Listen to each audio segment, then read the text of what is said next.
தமிழ்நாடு முழுக்க முழுக்க ஆக்கிரமிச்சிட்டு இருக்கிறது வந்து இந்த போதை கலாச்சாரம். டாஸ்மாக்கும் சரி, இப்போ கஞ்சாவும் வந்து ரேம்பண்ட் ஆயிடுச்சு. ரொம்ப சுலபமா கிடைக்கக்கூடிய ஒரு இடத்துல வந்திருக்கு.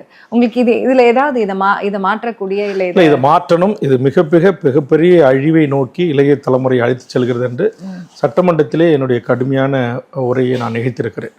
அதாவது இந்த போதை வாஸ்துக்கள் என்று சொல்லக்கூடிய சாக்லேட்டில் தொடங்கி கஞ்சா அப்படின்னு அரசே மதுபான கடைகளின் ஊடாக அரசாங்கம் விற்கிற டாஸ்மார்க் கடையில் விற்கிற பாட்டிலே குடி நாட்டுக்கும் வீட்டுக்கும் கேடு அப்படின்னு தான் வச்சிருக்கிறாங்க. வச்சுட்டு மது அமலாக்கத்துறை, அதாவது மதுவை விலக்கிறதுக்கு தான் உள்துறை செயலாளர் தலைமையில் அந்த துறை இயங்குது. ஆனால் இங்கே என்ன நடக்குதுன்னா, மாதத்துக்கு ஒரு முறை உள்துறை செயலாளரும் டாஸ்மார்க் எம்டி ஐஏஎஸ் ஐபிஎஸ் அதிகாரிகள் மதுவிலக்குத்துறை ஏடிஜிபி மீட்டிங் போட்டு ஒவ்வொரு ஆண்டும் எப்படி இந்த சேல்ஸ் அதிகரிக்கலாம் அப்படின்னு சிந்திக்கிற ஒரு கேடுகட்ட ஒரு நடவடிக்கை தமிழ்நாட்டில் இருக்குது.